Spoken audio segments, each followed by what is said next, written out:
Le chant des montagnes. Le jour déclinait peu à peu et les derniers rayons du soleil se faufilaient à travers les branches des arbres. Moko et Meili se reposaient. Au-delà de la forêt, ils apercevaient la montagne.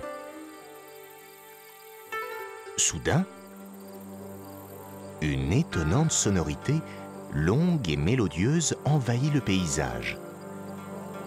« On dirait que la montagne chante, » dit Meili.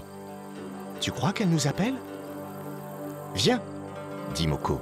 « Nous allons le découvrir. » Ils se mirent en marche, guidés par cette étrange musique.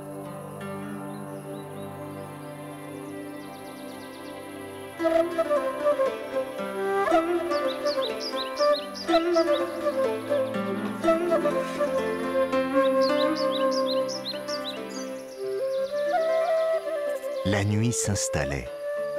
Bientôt, il n'y eut que les timides rayons de lune pour éclairer le chemin et le chant des montagnes semblait s'éteindre dans l'obscurité.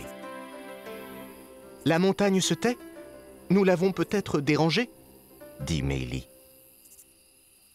Ils atteignaient les flancs rocailleux quand retentit ce chant bien curieux, noyé dans un profond écho.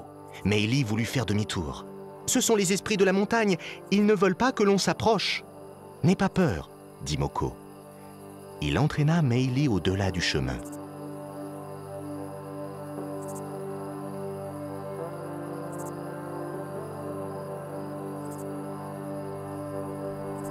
Du sommet d'un rocher, un spectacle inattendu se présenta devant eux. Des hommes, assis par dizaines, soufflaient de tous leurs poumons dans d'immenses tubes en forme de corne autour de brasiers éclairant la falaise. Meili et Moko contemplèrent toute la nuit ce cortège de musiques et de chants, de lumières et de sons. Au petit matin, ils s'étaient endormis. Les hommes et leurs chants avaient disparu.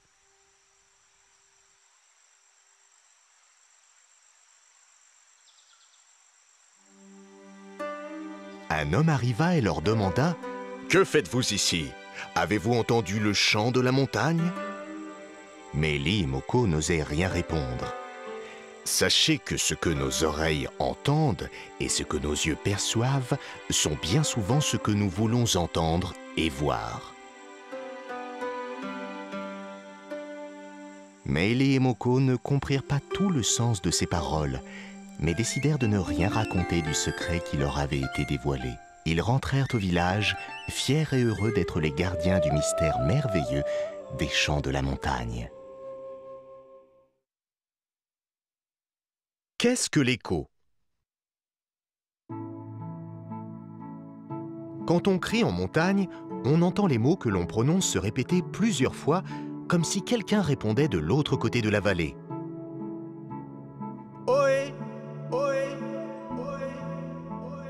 On appelle ce phénomène l'écho. Quand tu parles ou quand tu chantes, tu fabriques du son.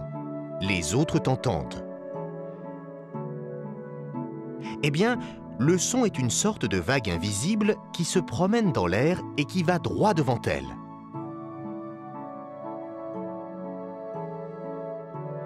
Si elle rencontre un objet, elle ne peut pas l'éviter et elle rebondit dessus.